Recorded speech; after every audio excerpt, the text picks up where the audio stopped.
everybody.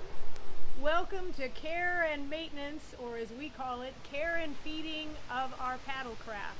My name is Teresa Patterson, and I'm with Trinity Coalition. And we're here today to talk about how to take care of our boats. With the current crisis, if you've been lucky, you've been able to go out on the water and get some TLC in nature with your boat. Well, now we're going to try and give some TLC back to your boat. So the first thing that's important to know is when you get your boat out of the water, the first thing you want to do is rinse it or wash it and dry it. And the reason that that is so important is that you must make sure there is no water in your boat when it goes back into the next river or lake.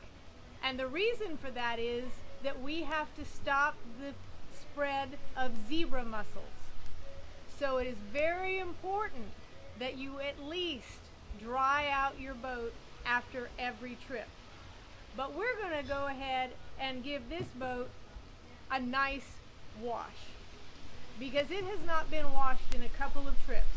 So when you're going to wash your boat, you don't need anything particularly fancy. This is one of my favorite products. This is basic boat wash. So if we're going to wash our boat, you don't need a lot of this. This one's brand new.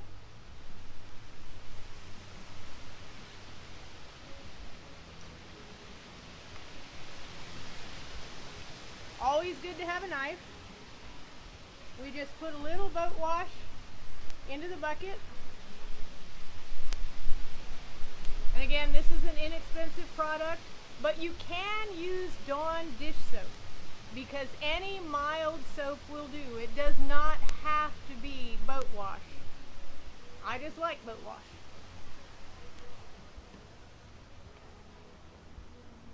Then we add water.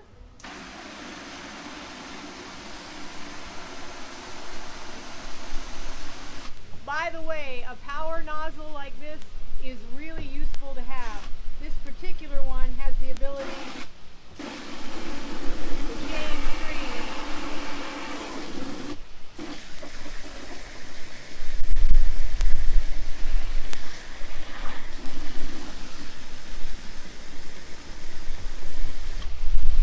We got a lot of good suds there. You want to come up and show them all our nice suds? By the way, this is my camera person, Lois Watkins. Couldn't do this without her. And then you need a good sponge. It doesn't have to be a boat sponge. And we have help from the tree. It doesn't have to be a boat sponge. It can be any kind of large squishy sponge. These are pretty cheap at Walmart and I really like them. And you can wash the boat down with the boat wash. Get smudgies and dirt, foot marks. Be sure and get the inside. Scrubby, scrubby, scrubby.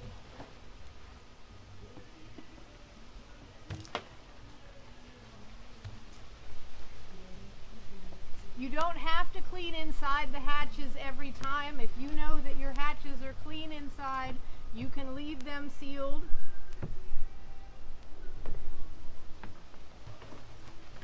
And we wash the whole boat down. I'm not going to do the whole boat because we don't want to have to spend 2 hours out here because I like to do a really thorough job. Now it is important. Nathan said if you can lift out the bucket so I can see the new seat. It is important to get in underneath the deck because a lot of times when your boats are in storage for a long time, underneath the deck will get a lot of dirt on it, or in certain climates even some algae. So be sure and get up under the deck. And in here, in these little holes around the seat, there's a lot of dirt that gets back in there, and you have to kind of work hard to get your sponge back in there, but that's where the power washer helps. Okay? Be sure and clean the rubber parts too, not just the plastic.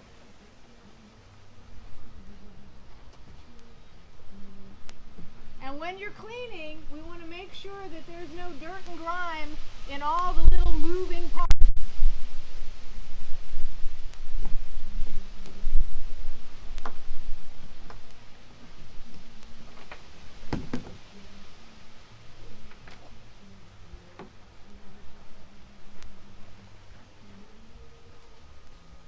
Okay, this is not a thorough job, but it gives you the idea. Now, it is important, you do have to get the bottom of the boat too.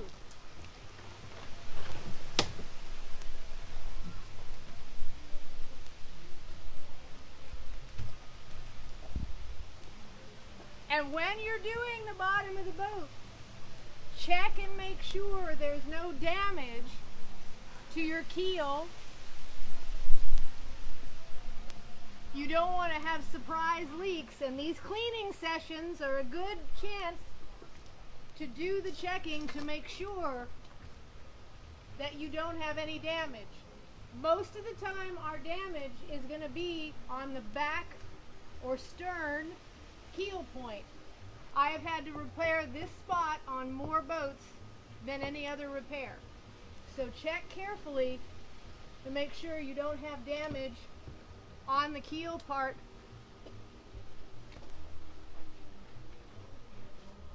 of your stern.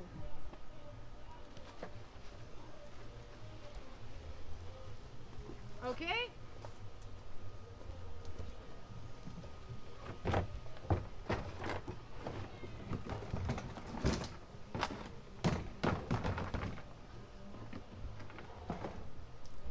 This boat's nice and light. It only weighs about 56 pounds, so it's not that hard to move around. It is useful when you're doing the cleaning to have some kind of rack to set the boat on. It doesn't work as well on the ground because the dirt kicks up onto the boat when you're doing it on the ground.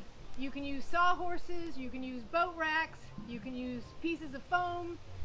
In this case, I have my homemade supports here, a couple of animal carriers, but it works.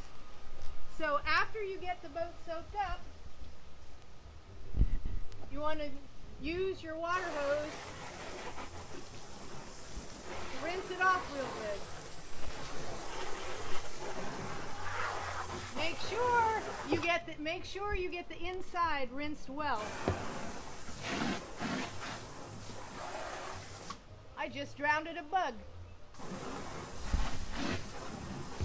Sorry, bug.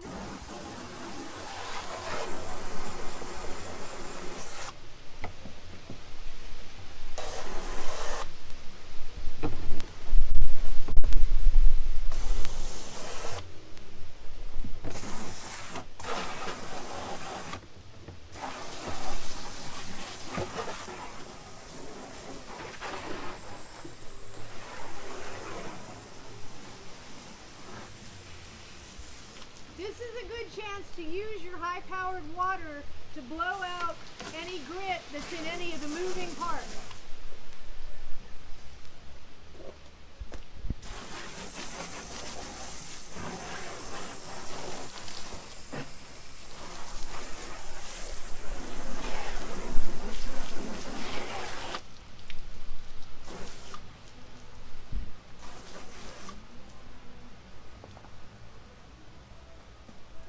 Okay, now we have a boat that's clean but full of water. This is my favorite secret weapon.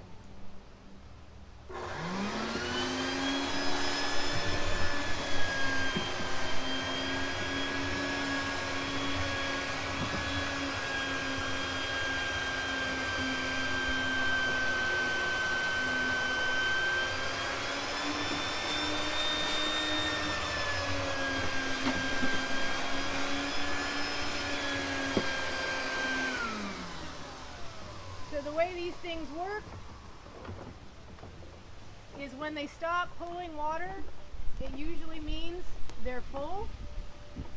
As you can see, we have a bunch of dirty, soapy water in there. You move over here a minute.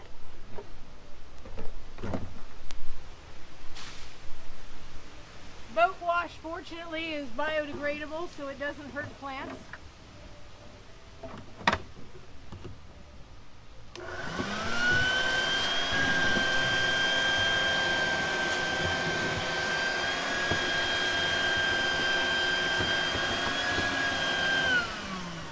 Now, if you don't have time to do the whole wash, having one of these is a really quick way to at least remove the water.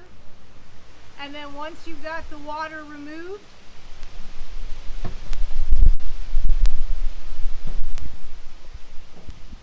you can get a towel and just do a general drying.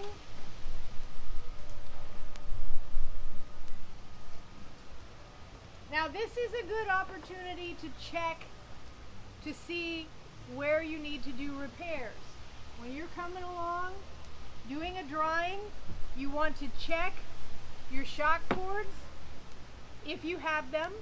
You want to check your perimeter line if you have them. On the perimeter line, you want to make sure it's in good condition.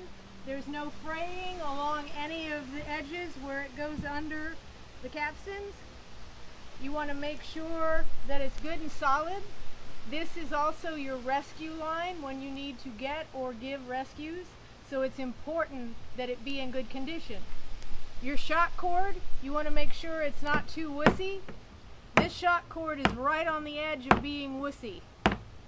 So I will probably replace this at the end of the season, but we're going to replace it now so you can see how to do it. If you need to replace shock cord, you can buy new shock cord at Mountain Sports, at Mariner Sales, and at most outdoor gear shops. You want to make sure that you get the right diameter so that it will fit on your boat. And if you're going to either of the boat stores, Mountain Sports, Mariner Sales, or Backwoods, usually if you tell them what kind of boat you have, they will know how much you need. So if you're replacing your shock cord, first thing you do is take the old shock cord off. We're going to demonstrate with this piece. This boat happens to have 3 different sections, so I can do one section without having to undo the whole boat.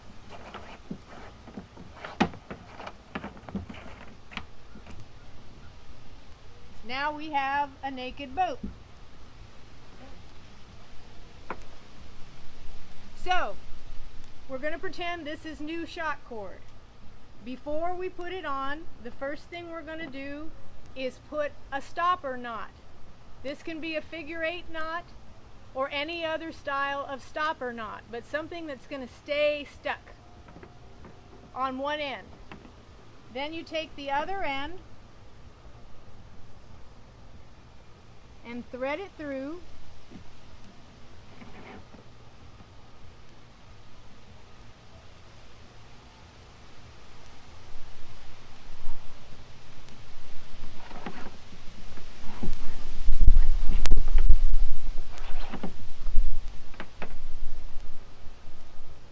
If you're not sure where it goes, don't take out the old line until you're ready to put the new shock cord in, and take the old out just in front of the new cord so that you can follow its path, because there are some weaving diagrams that are a little complicated.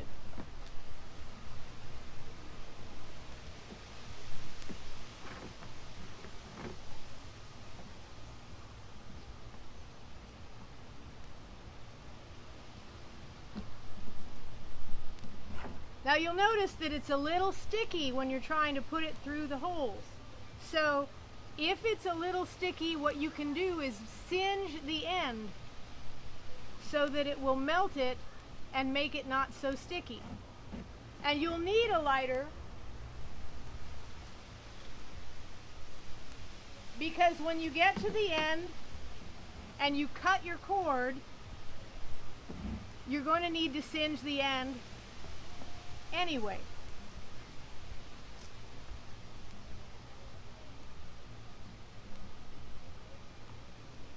So we tie a stopper knot.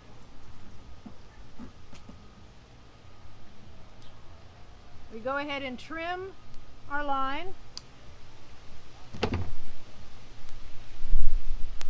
You never have too many knives. and then we singe it.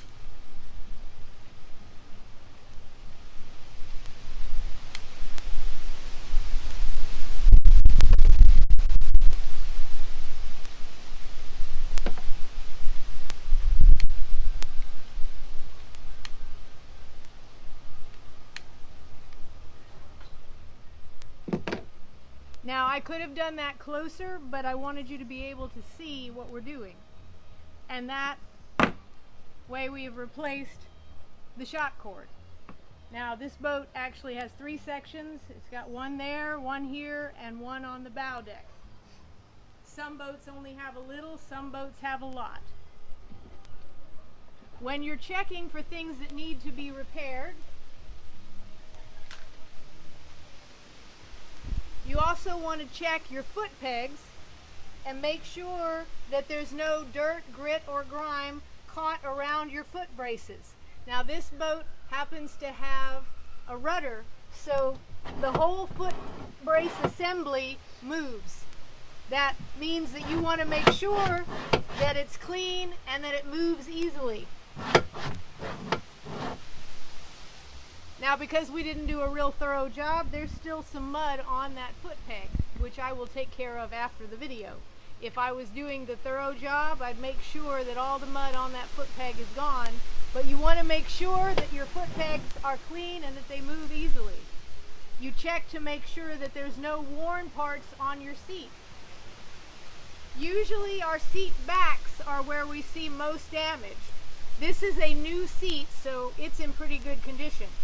But you want to check your seat backs and make sure that all the supports are in good shape, that everything is functioning correctly. On this particular boat, we have a rudder. So we want to come back and make sure that the rudder is working well. If it isn't, or if it's sticking, which this one's a little sticky,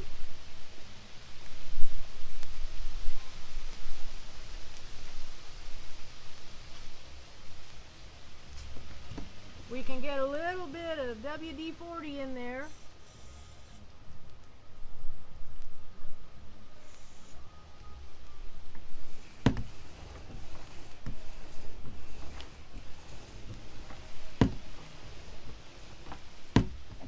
And if you have a rudder, you want to check your rudder lines as well. These are your rudder lines. You want to make sure they're actually working.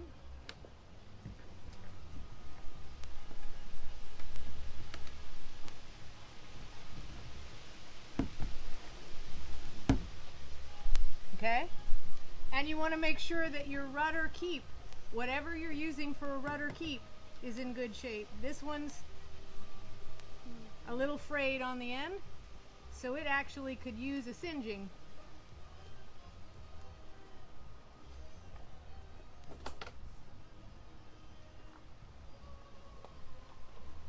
Now whether it will let us do that since it's wet, probably not, but we'll give it a try.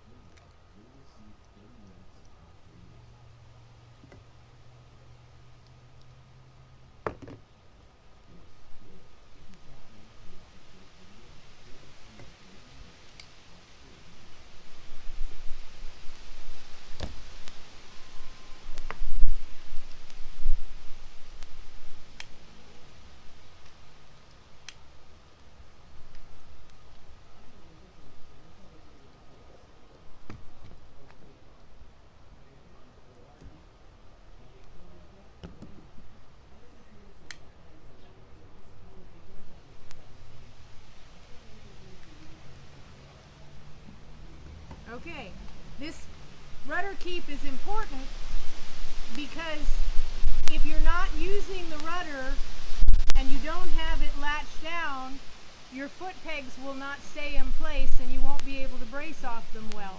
And you could end up knocking the rudder back and forth and having it slop around. Where if you have the rudder latched in place, it will give you steadier foot pegs when you're not using it. Now, if you think you're going to use your rudder, take the rudder latch off before you launch, because you're not going to be able to reach it from up there in the boat. You can lower and raise the rudder from the rudder line, but you can't unlatch it. But if you don't have a rudder latch and you're trying to carry your boat on a truck or on a trailer, the rudder will come loose and flop around, and it could get damaged or broken, and these things are a little bit expensive. Okay? So, let's assume you've got your boat all clean, you've checked it, and as I said before, that includes checking the stern keel for any wear or holes.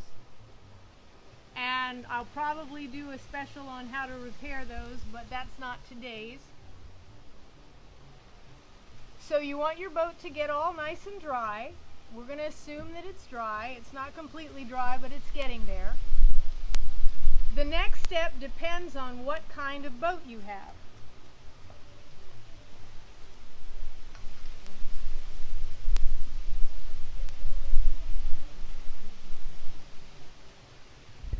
I just noticed that my 303 isn't out here. So, Kevin? Would you see if you can find my 303? I thought I had it out here. Thank you. If you have a fiberglass boat or a composite boat or a wooden boat, the next step is to wax it. And this is just as if you had a car. You can use basic wax, and you rub the wax all over the boat, let it dry for a little while, and then come back and polish it down. And that gives a nice, shiny, protective coat to fiberglass, composite, and wood. If you have a plastic boat, the next step, thank you, is this miracle called 303 Protectant. A must-have for anyone who owns a plastic boat. This helps protect plastic, it helps protect rubber, it works on the gaskets of your dry suits, it works on the dash of your car. It's kind of like Armor All, only better. Don't use Armor All on your boat, but you can use this on your boat. And what you want to do is get a microfiber cloth, and you spray a little of this on your boat and rub it in.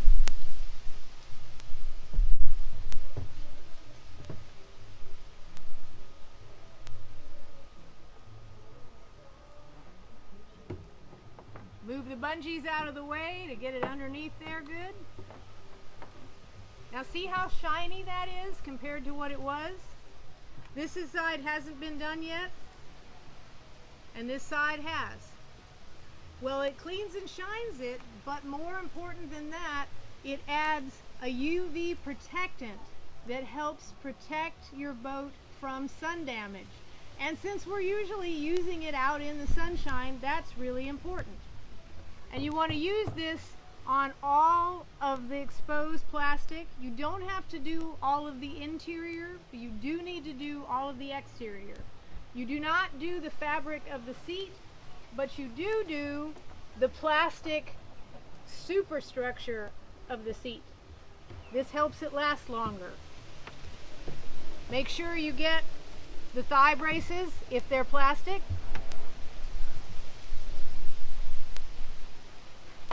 And really important, the hatch covers. Hatch covers can wear and rot faster than the rest of your boat. So you want to make sure and get your hatch covers, and that includes the inside of the hatch covers.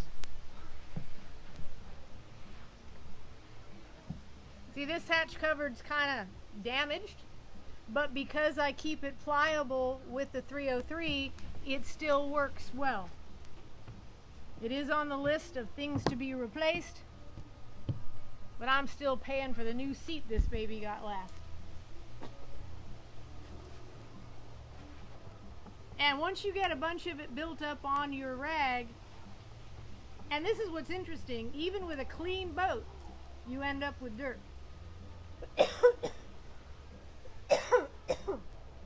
Nope, I don't have COVID. So you want to work your way down the whole boat. Excuse me. And again, make sure you get the hatch covers.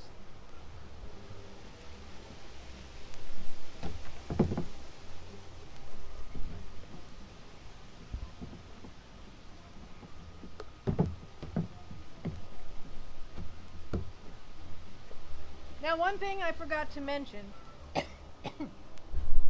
if you have a boat that has a pedal drive, you want to make sure and check that pedal drive and the moving parts on the pedal drive for any wear as well.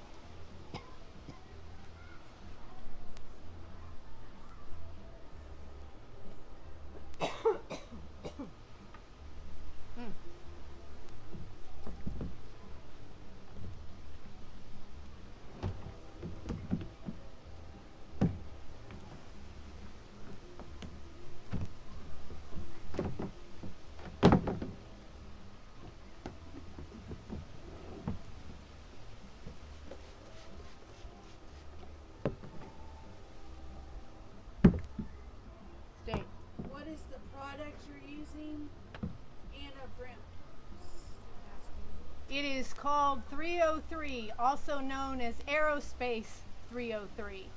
You can get it at almost any hardware store.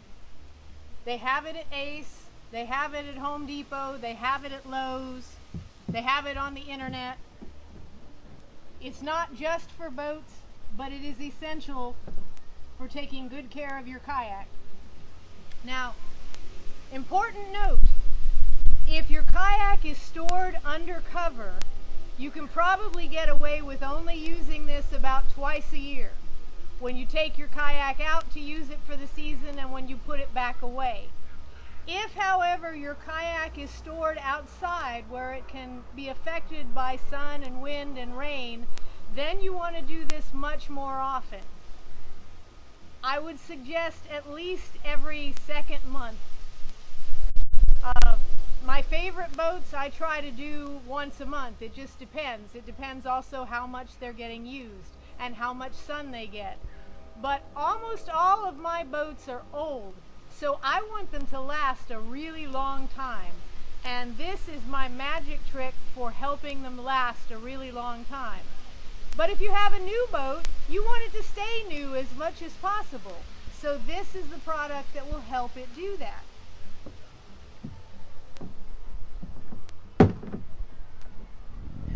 Now, you don't want to use it on metal parts, but there are some rudders that are made of plastic. If your rudder is made of plastic, you want to use this on it. If it's made of metal, you don't need to. So we make sure I've not done the whole boat. It'll take me about 40 minutes to do the whole boat, which I will do after the video. But this at least gives you an idea of how to do it. Next step. If you're going to store your boat outside, get a hatch cover. This is a pretty nice hatch cover. And what a hatch cover does is it stores the boat so that dirt and leaves and critters do not get in your boat. And you may say, well, I've got it stored where the dirt and leaves can't get in it. That doesn't always help with the critters. We have a cat that was born in our boats. We love him a lot, but we didn't love the fact that the cat was having babies in the boat.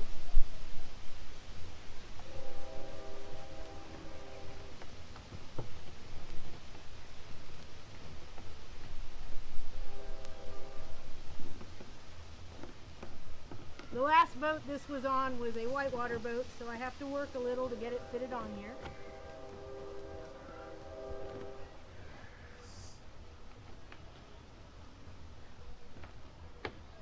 Now this particular hatch cover is pretty fancy. It's got a pocket where you can put extra stuff in there to store when you're transporting your boat.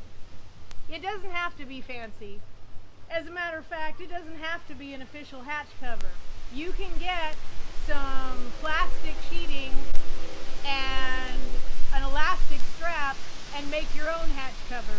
Just something to protect the boat. Now after you've got your boat all shiny and you've got it protected, it's important to store it correctly.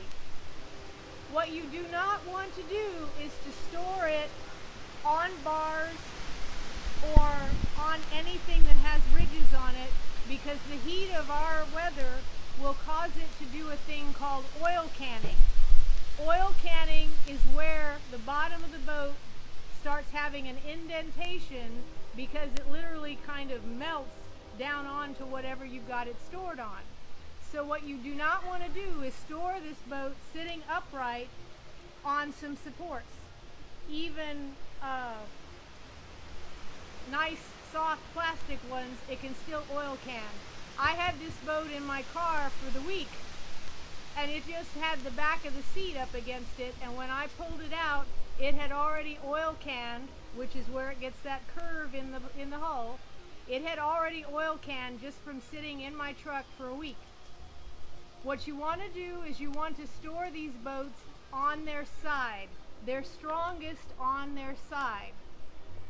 And that's either on a rack or any number of other methods. Come here and I'll show you one of my favorites.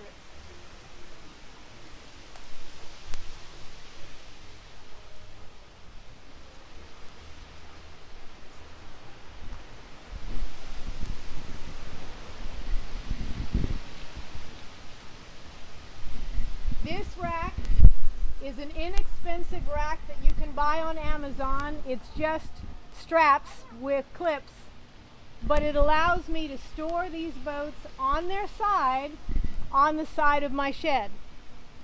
It makes it to where I don't have to worry about oil canning. They're mostly protected from anything getting inside the cockpits, and they're protected from the worst of the sun. But the most important part of this is that they are on their side.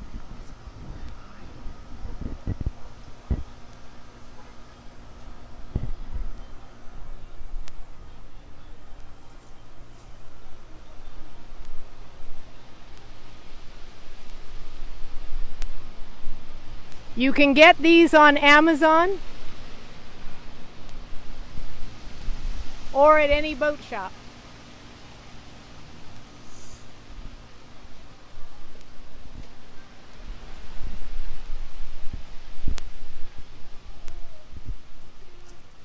Come on around to the front.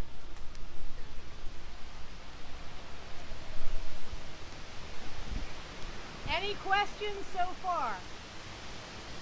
If anybody has any questions, put them out and I'll answer them.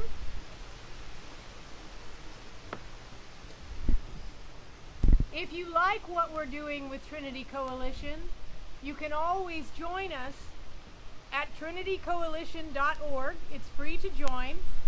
Or you can help us out by donating. We actually have prizes for donating. If you donate $25 or more, you can get one of these cool Trinity Paddling Trail hats. We also have Trinity River Paddle Trail stickers, and just in, Trinity River Paddle Trail patches. The stickers can be yours for a donation of $5 or more. I think the patches are for donations of $10 or more. We also have water bottles with the Trinity Paddle Trail stickers on them. We will be doing more of these. I finally have a microphone, so hopefully everyone could hear me. If no one has any questions, I really appreciate you coming to our little class on how to take care of your boat. and looking forward to seeing you on the water.